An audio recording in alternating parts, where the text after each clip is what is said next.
This is our topic for blended learning assignment. I'm Cole. I'm Ben. I'm Antonio. All right, so for formal teams that are these are found in an organization and are created and officially designed to serve specific purposes.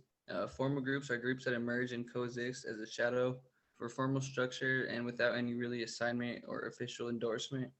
Social network analysis is used to identify the informal groups and networks of relationships that are active in organization.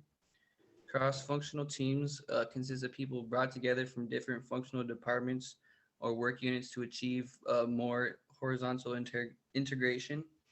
Problem-solving teams are created temporarily to serve a specific purpose by dealing with specific problems.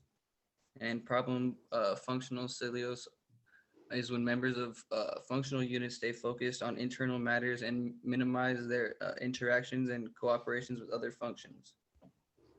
Then self-managing teams.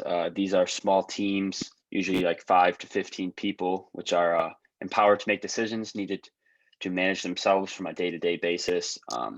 Being just large enough to provide a good mix of skills and resources for the team. Advantages that this brings is the productivity and the quality can improve greatly and reduce the turnover.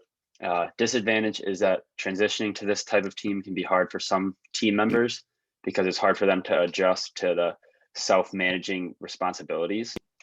Multi-skilling is when team members are expected to perform many jobs or many skills for the team.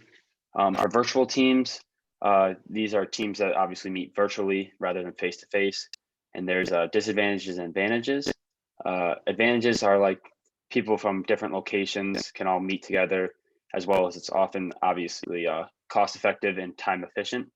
The disadvantages are that virtual teams may have difficulty establishing good working relationships and limits the role of emotion and nonverbal cues in communication process. And then there's 3 components of an effective team. One is task performance, which is members attaining performance goals regarding quantity, quality, and timeless of work results. Second is member satisfaction, which is members feeling as if they're positively involved with the team. And lastly, team viability, which is members want to and are satisfied to continue working with their same group in the future. Synergy is the creation of a whole that is greater than the sum of parts, such as like you get more accomplished when you work as a team than by working with yourself. And social loafing is the tendency of people to work less hard in a group than they would individually, since their contributions may be less noticeable or cause they prefer to see others carry the workload.